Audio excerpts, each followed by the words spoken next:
Ikan tenggiri, yang telah berubah menjadi coklat keemasan, masih memiliki minyak menetes darinya, dan aroma yang kuat menyembur tanpa henti dari perutnya.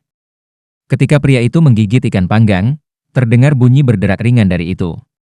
Kulit ikan bakar sebenarnya telah dipanggang sampai renyah, tetapi tidak terbakar sama sekali. Namun, apa yang ada di bawah lapisan kulit yang renyah adalah daging ikan yang segar, empuk, dan segar, yang dikemas dengan rasa. Itu hanya satu gigitan, tapi mata siswa bertopi kuning itu melebar karena terkejut. Dia bahkan tidak berhenti untuk memuji itu. Sebagai gantinya, dia memakan seluruh ikan hampir secepat yang dia bisa. Siswa terdekat lainnya, yang telah mengamati Huo Yuhao dari sela-sela, segera mengerti apa yang terjadi. 3 makrel lainnya yang telah dipanggang Huo Yuhao sejauh ini langsung dibeli, dan total pendapatan penjualannya langsung meningkat menjadi 20 koin jiwa tembaga, yang setara dengan 2 koin jiwa perak.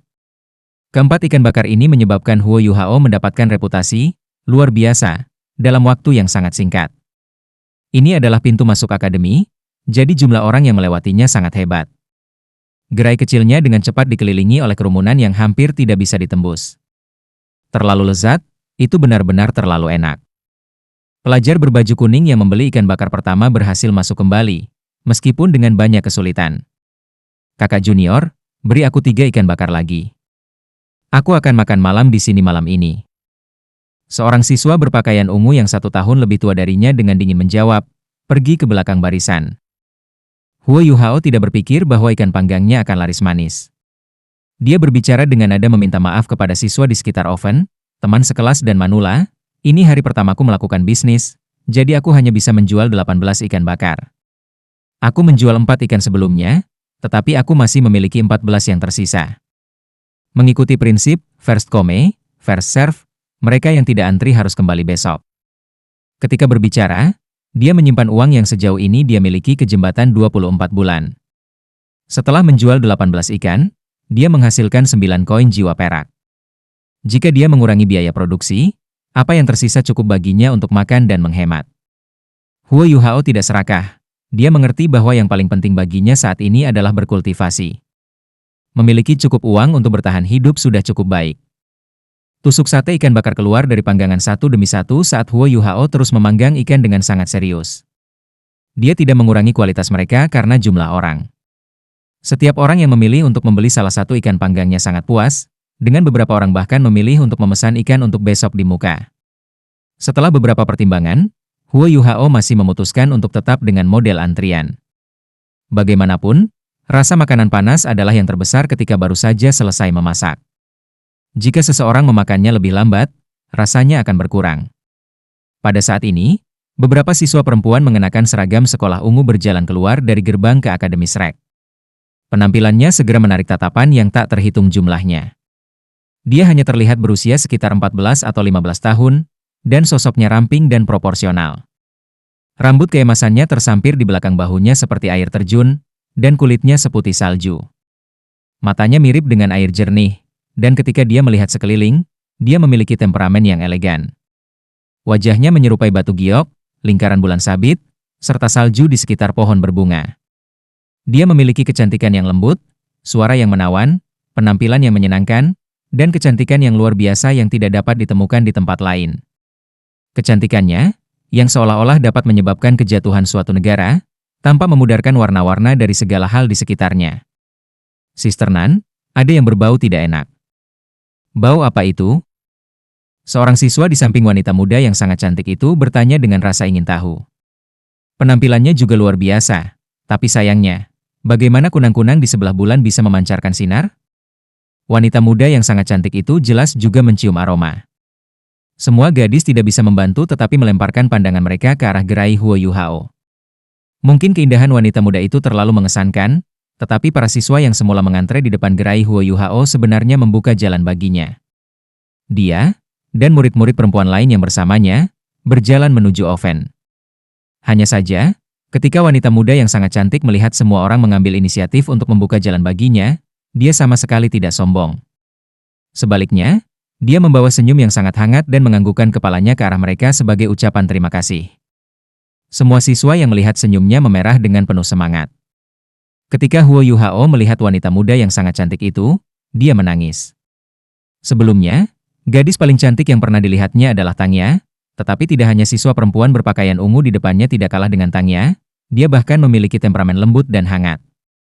Ketika kamu menambahkan itu ke ekspresinya yang agak melankolis, dia memiliki penampilan yang cantik dan menyentuh. Dibandingkan dengan dia, Tangya adalah gadis yang ceria dan mudah bergaul. Adapun penampilan mereka, itu hanya tergantung pada preferensi seseorang. Saudara junior, berapa harga jual ikan bakar ini? Wanita muda yang sangat cantik itu bertanya pelan.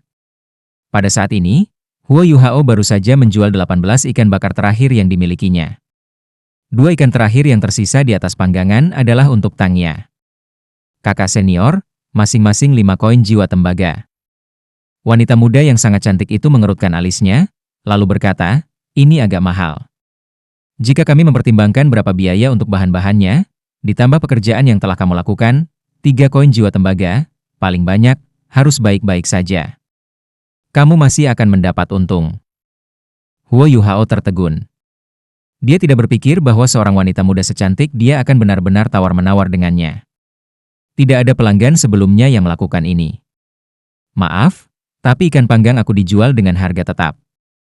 Selain itu, aku sudah menjual semua ikan aku untuk hari itu. Huo Yuhao berbicara dengan nada datar. Tangya adalah orang yang telah menetapkan harga, jadi dia tidak akan mudah mengubahnya. Selain itu, penghasilan ini sangat penting baginya, dan cukup baginya apa adanya. Wanita muda yang sangat cantik itu tertegun sejenak, lalu dengan menyesal berkata, maaf, aku hanya membuat perhitungan biasa. Jika ada kesempatan di masa depan, aku akan mencoba ikan panggang kamu. Saat dia mengatakan ini, dia berbalik dan berjalan menjauh dari stan sementara Huo Yuhao. Huo Yuhao jelas merasakan bahwa atmosfer di sekitarnya menjadi agak tidak normal. Banyak siswa yang sebelumnya menatapnya tajam sekarang memelototinya. Berat, kamu tidak berani menjualnya? Suara yang dalam penuh kemarahan tiba-tiba terdengar, segera diikuti oleh cahaya keemasan yang melesat ke stan Huo Yuhao. Ding, cahaya keemasan secara akurat menghantam panggangannya. Bahkan, sebenarnya tertanam sendiri di dalamnya. Secara mengesankan, itu adalah koin jiwa emas. Setelah itu, seorang tokoh berjalan menuju stan Huo Yuhao dengan langkah besar, sampai dia dengan cepat tiba di depannya. Begitu dia tiba, dia mengulurkan tangannya untuk mengambil 2 ikan panggang. Karena ikan yang dipanggang membutuhkan kontrol yang tepat terhadap panas, Huo Yuhao terus mengaktifkan mata rohnya selama ini. Ketika suara yang dalam itu terdengar, dia merasakan tekanan besar datang. Dengan demikian, dia secara tidak sadar merilis deteksi spiritualnya. Meskipun tangan yang menggapai ke arah ikan panggang sangat cepat, Huo Yuhao berhasil memprediksi pergerakan pihak lain melalui deteksi spiritualnya, yang memungkinkannya untuk mengambil 2 tusuk sate ikan bakar sebelum mundur beberapa langkah mundur. Dia akan menyisihkan ikan ini khusus untuk Tangya.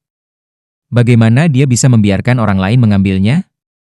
Orang yang mencoba mengambil ikan bakar sebenarnya mengambil beberapa potong arang dari oven alih-alih ikan yang sedang terburu-buru. Pada saat itu, Huo Yuhao dapat melihat dengan jelas penampilan pendatang baru. Dia mengenakan seragam sekolah hitam, dia sebenarnya adalah siswa kelas 6. Dia terlihat seusia Bei, dan memiliki sosok tinggi yang sebanding dengan Hicha Ito. Dia memiliki alis lebat, serta mata yang menyerupai harimau. Dia juga memiliki hidung lurus, mulut berbentuk persegi, bersama dengan penampilan yang megah. Kulitnya yang putih sudah diliputi beberapa warna merah karena amarahnya, sementara wajahnya, yang tampaknya masih mengandung sedikit lemak bayi, cukup mengesankan. Berat, apakah kamu mencari mati? Pemuda bertopi hitam itu meraung marah. Dia benar-benar menghancurkan arang yang dia raih di tangannya, menyebabkan percikan api beterbangan. Namun, dia sepertinya tidak terbakar sama sekali. Dia menyapu kaki kanannya, menendang panggangan Huo Yuhao ke satu sisi. Pada saat yang sama, dia melangkah maju dan menggunakan tangannya yang besar untuk meraih ke meja Huo Yuhao. Menggunakan deteksi spiritualnya, Huo Yuhao menyadari bahwa pemuda berjaket hitam ini tidak hanya sombong. Perebutannya yang sederhana, sebenarnya mengandung banyak variasi di dalamnya. Dan meskipun Huo Yuhao mampu melihat beberapa kelemahan di dalamnya, kultivasinya terlalu lemah untuk memanfaatkannya. Karena itu, dia tidak bisa mengelak, dan karena itu dicengkeram oleh pemuda berkemeja hitam itu. Hei! Pemuda bertopi hitam mengangkat tangan kanannya, mengangkat Huo Yuhao ke udara. Pada saat yang sama, ia dengan paksa menyambar 2 tusuk sate ikan bakar dari Huo Yuhao. Seluruh proses, Sejak pemuda berkemeja hitam itu muncul untuknya bergerak, terjadi dengan sangat cepat, sampai-sampai orang-orang di sekitarnya hanya menyadari apa yang baru saja terjadi. Dua suara bergema pada saat yang bersamaan. Apa yang sedang kamu lakukan? Tetap di tanganmu. Yang pertama adalah wanita muda yang sangat cantik, yang saat ini memiliki ekspresi terkejut dan marah. Yang terakhir sudah didakwa secepat kilat dan telah menggunakan telapak tangannya dalam upaya untuk secara langsung menjatuhkan pemuda berjaket hitam itu. Jelas sekali, pemuda berjaket hitam itu tidak berpikir bahwa seseorang akan bergerak melawannya. Dengan demikian, dia tidak dapat melindungi dirinya sendiri pada waktunya. Dia menggunakan satu tangan untuk memegang Huo Yuhao, sementara menggunakan tangan lainnya untuk memegang ikan panggang. Jika dia ingin mempertahankan diri dari serangan lawannya, dia harus kehilangan salah satu dari keduanya. Dia memilih untuk melepaskan Huo Yuhao. Dengan gerakan pergelangan tangannya, Huo Yuhao dikirim terbang secara horizontal. Dia kemudian menurunkan tangan kanannya untuk bertabrakan dengan tangan yang masuk.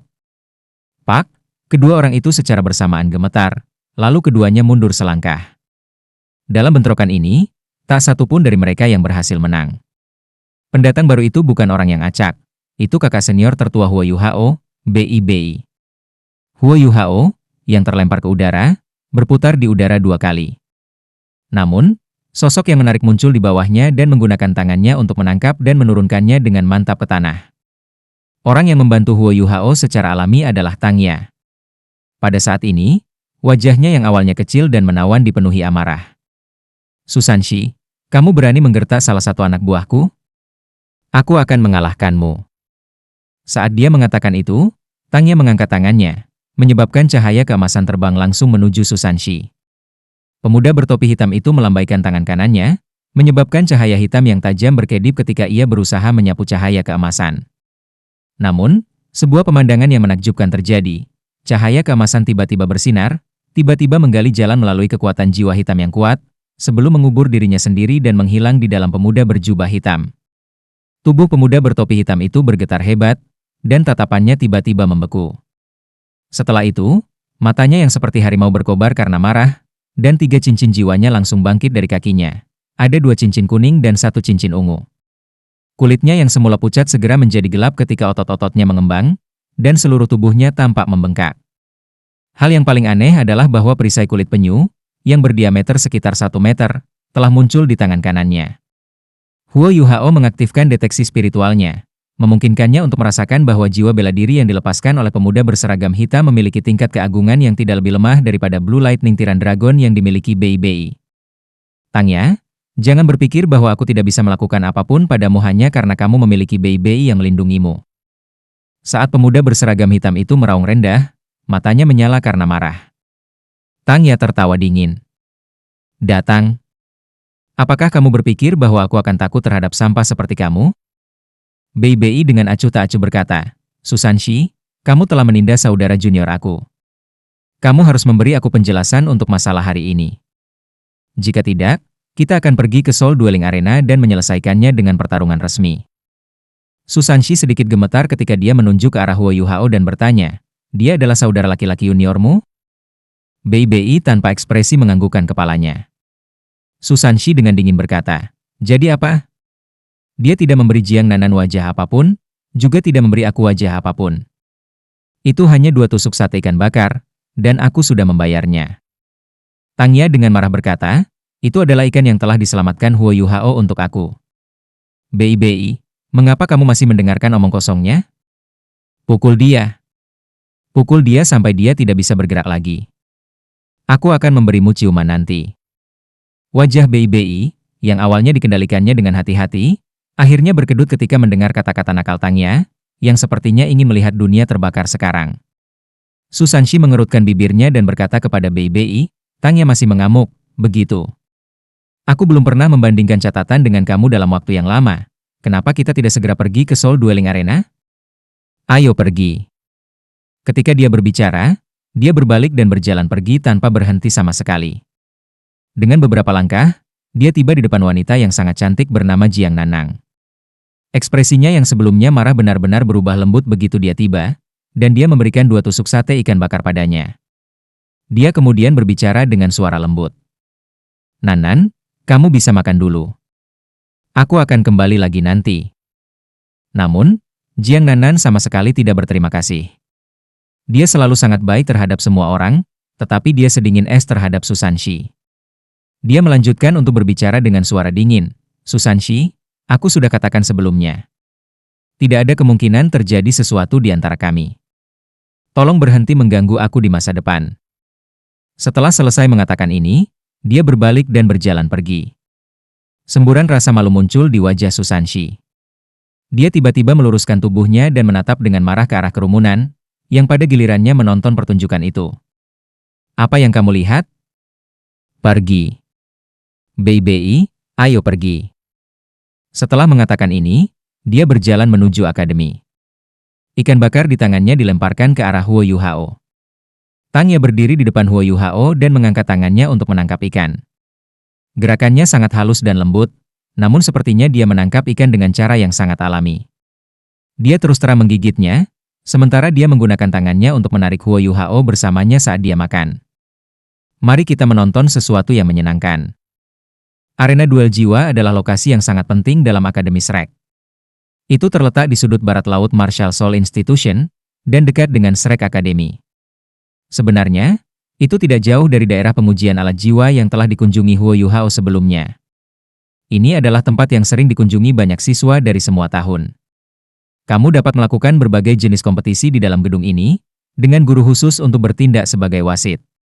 Wasit bertanggung jawab untuk menentukan pemenang dari setiap kompetisi, dan juga bertanggung jawab untuk melindungi para siswa, memberikan bantuan kepada siswa yang membutuhkannya, menyembuhkan siswa yang terluka, dan semacamnya.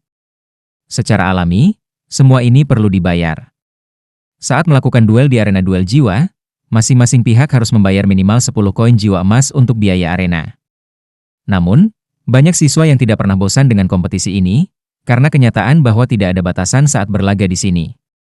Selain itu, kamu tidak perlu takut akan situasi berbahaya jika kamu terlalu berat tangan, karena guru yang bertindak sebagai wasit akan menjaga semuanya terkendali. Pada saat yang sama, siswa yang memenangkan pertandingan dalam Soul Dueling Arena akan memperoleh sejumlah kredit tertentu, yang pada gilirannya akan meningkatkan nilai seseorang dengan jumlah tertentu selama tes kemajuan tahunan mereka. Melewati tahun keempat mereka, siswa yang ingin melanjutkan menjadi tahun kelima dan keenam akan membutuhkan kredit duel jiwa. Seorang siswa tahun keempat yang ingin menjadi siswa tahun kelima akan membutuhkan setidaknya 10 kemenangan dalam Soul Dueling Arena atas siswa dari kelompok tahun yang sama, sementara maju dari tahun kelima ke tahun keenam membutuhkan kredit lebih banyak lagi. Kredit duel jiwa seharusnya bahkan lebih penting ketika seseorang ingin memasuki halaman dalam setelah menjadi tahun keenam. Semua kompetisi dalam Soul Dueling Arena terbuka untuk semua siswa, tetapi biaya masuknya adalah 1 koin jiwa perak. Yang paling mengejutkan Huo Yuhao adalah fakta bahwa duel BBI dan Susanshi benar-benar menarik perhatian begitu banyak siswa. Mayoritas siswa yang menyaksikan keaktifan di luar sebenarnya memilih menonton duel, tanpa peduli tahun berapa mereka. Guru Xiao ya, sekolah harus menghasilkan banyak uang. Huo Yuhao tidak bisa membantu tetapi berbicara setelah dia mendengar perkenalan sederhana Tangya dari arena duel jiwa. Tangya menjawab, itu sesuatu yang secara akademis layak diterima.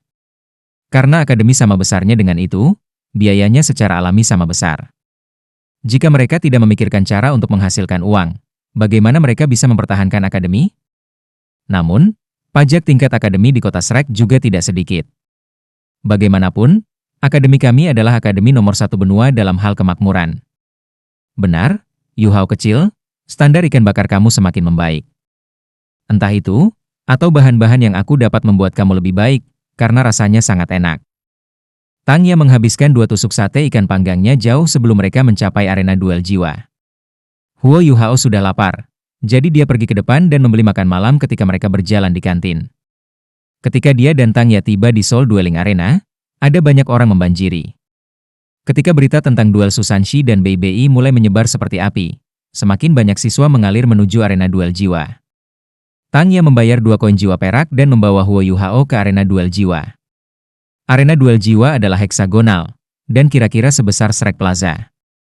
Pusat arena duel jiwa adalah area terbuka yang besar, yang jelas merupakan tempat di mana para siswa akan berduel satu sama lain.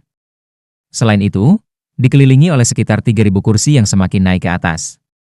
Ketika mereka masuk, sudah ada 2 hingga 300 siswa yang duduk di sekitar medan perang. Tangya dan Huo Yuhao telah tiba relatif lebih awal, jadi mereka berhasil mendapatkan kursi di barisan yang paling dekat dengan medan perang. Di sisi lain, medan perang di depan mereka kosong, tidak diketahui di mana Bei Bei dan Su Sanxi berada. Tangya tahu bahwa Huo Yuhao tidak terbiasa dengan aturan untuk arena duel jiwa. Karena itu, dia memutuskan untuk menjelaskannya kepadanya.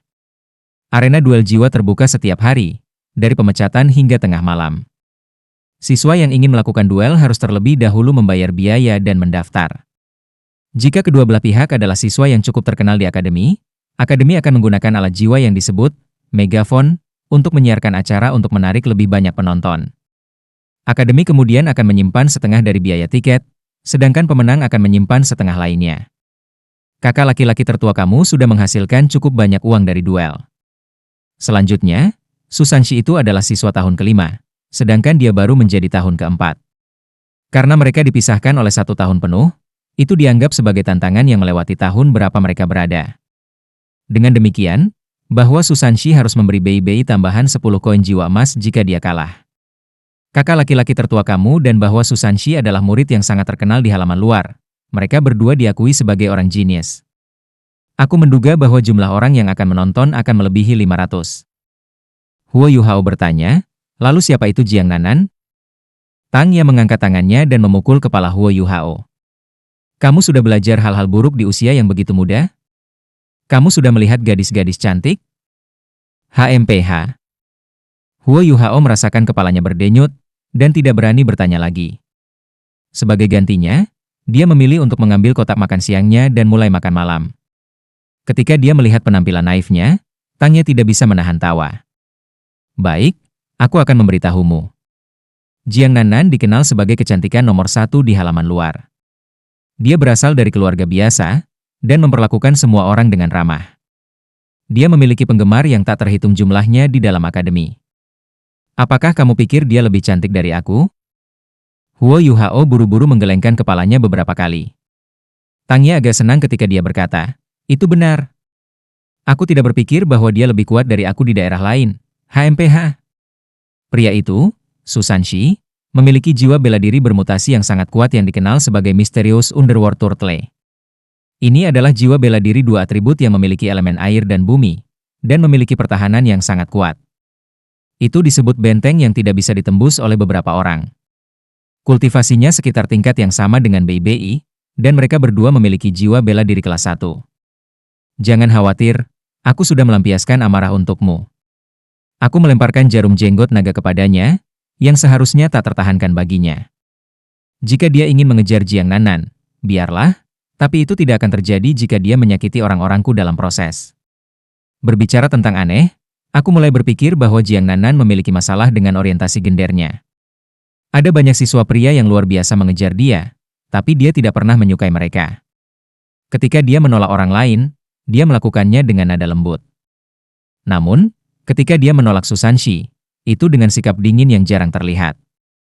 Aku tidak tahu apakah ini karena Su Sanxi memanfaatkannya dalam beberapa cara.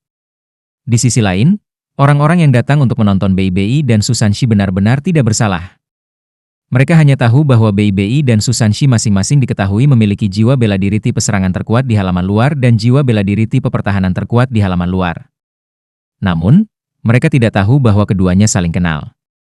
Aku menduga bahwa mereka telah berkolusi untuk mendapatkan uang. Itu sebabnya banyak dari mereka berlari ke Seoul Dueling Arena. Huo Yuhao berbicara dengan heran, kakak tertua dan bahwa Su Sanxi saling kenal? Tangya mengangguk. Yuhao kecil, jangan khawatir. Meskipun mereka saling kenal, kakak tertua-tertua kamu akan tetap bersaing ketat dengannya. Dia tidak akan membiarkan Su Sanxi menggertakmu tanpa alasan. Arena duel jiwa, lobi. Bei Bei, Tangya kamu terlalu kejam. Lihat ini, lihat saja ini. Su Sanxi memiliki ekspresi tidak puas ketika dia mengangkat jaketnya untuk menunjukkan sesuatu pada Bei Bei.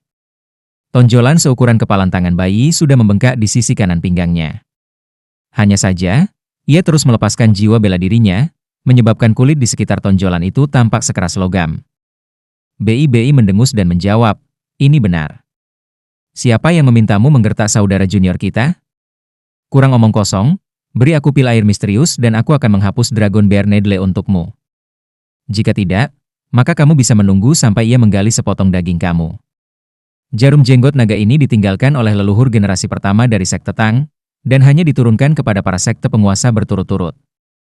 Xiao Ya benar-benar marah kali ini. Susanshi berkata, bocah itu sebenarnya seseorang yang milik Tang sekte kamu? Dia tidak terlihat seperti memiliki kemampuan sama sekali. Lupakan pil air misterius, cepat bantu aku. Jarum jenggot naga ini terlalu beracun, sakit sekali. Ini juga khusus menerobos kekuatan jiwa. Aku tidak percaya aku benar-benar jatuh ke dalam perangkap Tangya karena kecerobohan aku. Ini benar-benar menyedihkan. BI memandang ke arah langit dan menjawab, terserahlah. Jika kamu tidak ingin memberikannya kepada aku, jangan berikan kepada aku. Kamu memukul saudara junior aku, ditambah kamu bahkan merusak stannya. Kamu dapat secara perlahan menanggung jarum jenggot naga ini.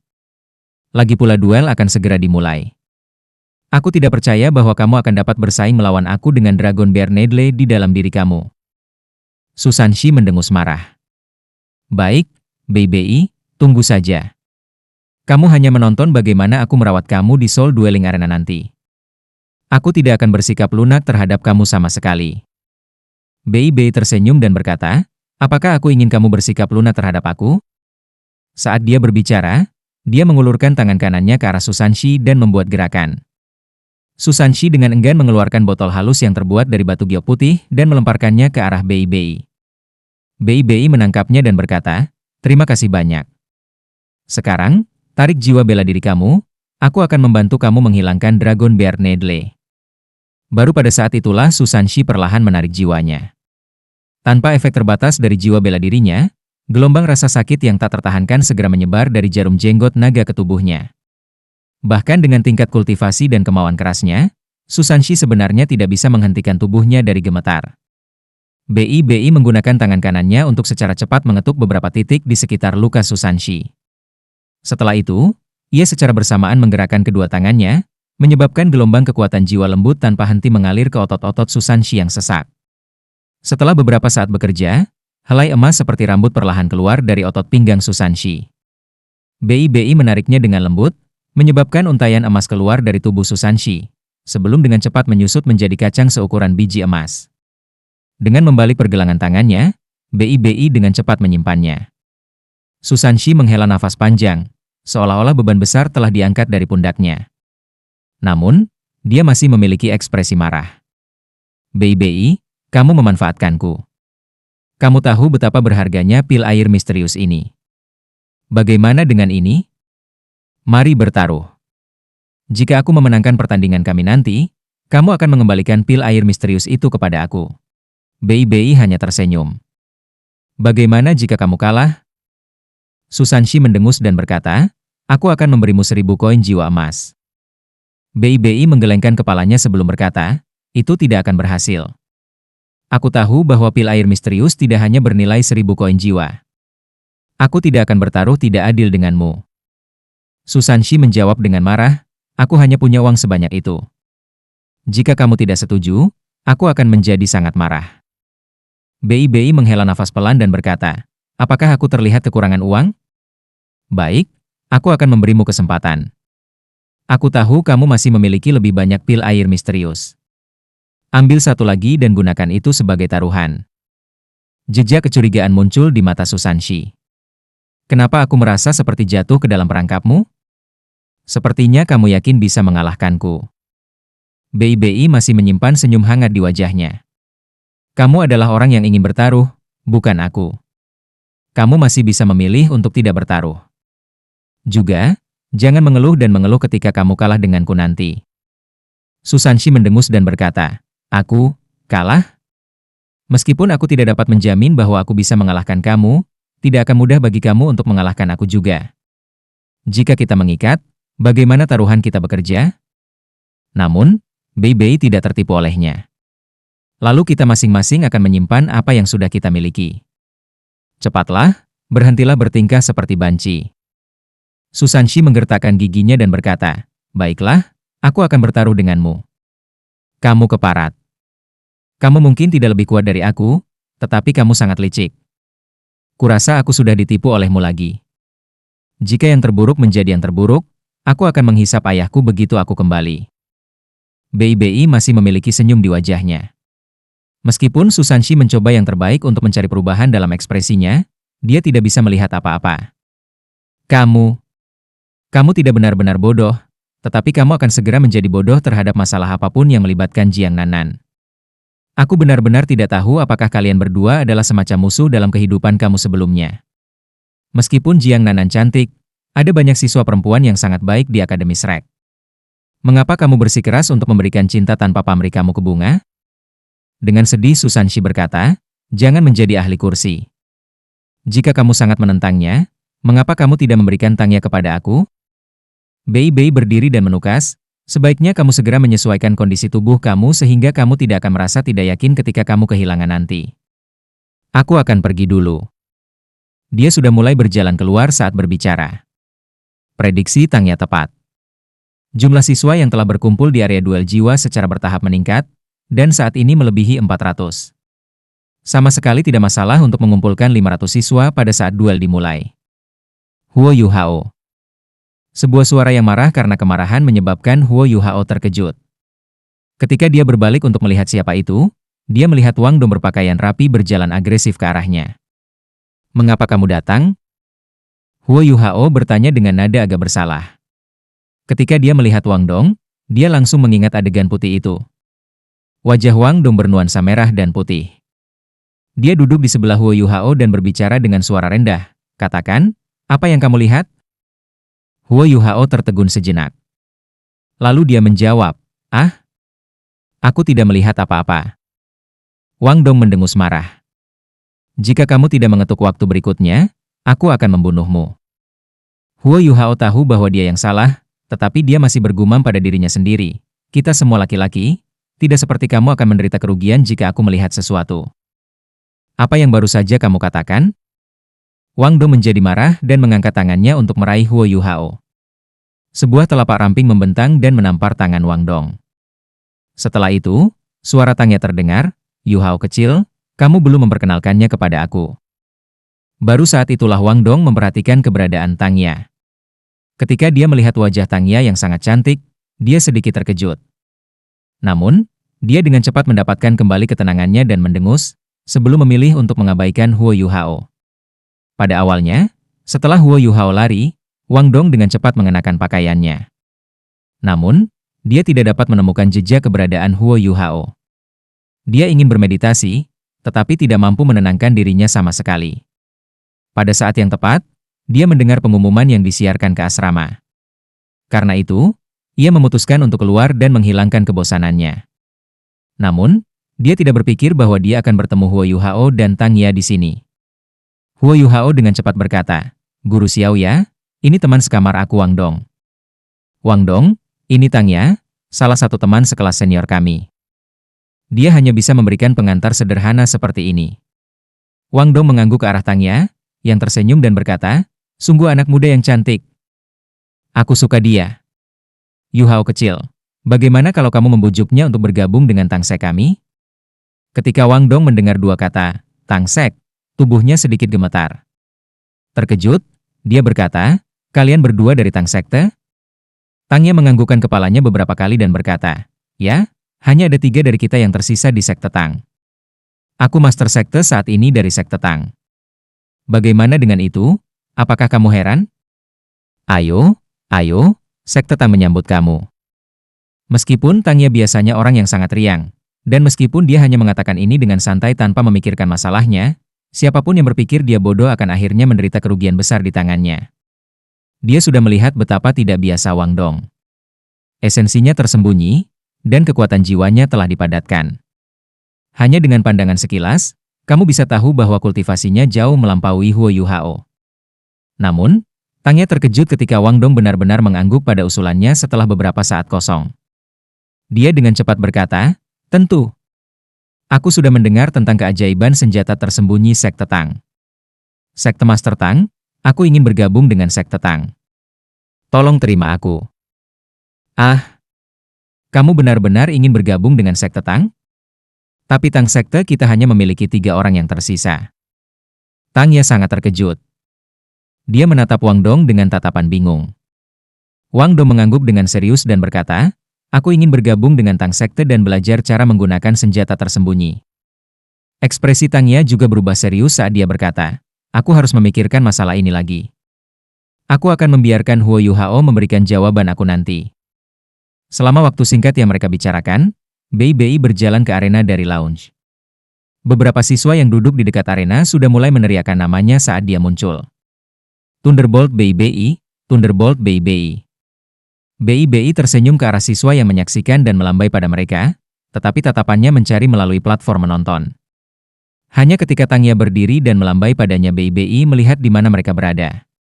Karena mereka dipisahkan oleh jarak yang sangat jauh, ketiganya mungkin tidak akan mendengar apapun jika dia berbicara.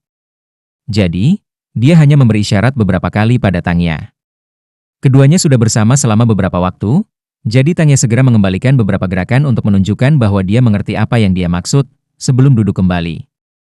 Yuhao kecil, berapa kisaran maksimum berbagi deteksi spiritual kamu? Tangya berbisik ke telinga Huo Yuhao. Huo Yuhao menjawab, jika hanya satu arah, sekitar 50 meter atau lebih. Sebelumnya, dia telah menguji batas deteksi spiritualnya ketika digunakan dalam satu arah dengan Wang Dong. Jika dia melepaskannya dengan normal, itu memiliki diameter 30 meter. Ini berarti bahwa itu hanya radius 15 meter. Di sisi lain, 50 meter sudah lebih dari 2 kali batasnya. Namun, itu menghabiskan sejumlah besar kekuatan jiwa Huo Yuhao ketika dia mengarahkannya seperti itu. Tangya segera mengangkat tangan kanannya dan membuat beberapa gerakan tangan ke arah Bei Bei, yang mengangguk kembali padanya. Pada saat ini, Susanshi juga berjalan ke Soul Dueling Arena. Ada seorang guru berumur 40 atau lebih tahun yang mengikutinya. Ketika mereka mencapai Soul Dueling Arena, Susanshi dan Bei Bei sama-sama memiliki ekspresi dingin di wajah mereka. Ini bukan pertama kalinya mereka bersaing satu sama lain di Soul Dueling Arena. Di masa lalu, mereka berdua meraih kemenangan satu sama lain, tetapi sebagian besar duel mereka berakhir dengan ikatan. Mereka benar-benar berhasil mendapatkan banyak uang dari kompetisi duel jiwa ini, sehingga mereka secara alami tidak dapat mengungkapkan fakta bahwa mereka adalah teman dekat. Guru yang bertindak sebagai wasit berjalan ke tengah arena, lalu berkata dengan suara rendah, siswa kelas 4, Bei Bei, menantang siswa tahun kelima, Susanshi. Jika Susanshi kehilangan pertandingan ini, dia harus membayar 10 koin jiwa emas tambahan untuk Bei Bei. Kamu telah membuat taruhan kamu secara pribadi. Apakah kalian berdua siap? Bei Bei dan Susanshi keduanya secara bersamaan mengangguk.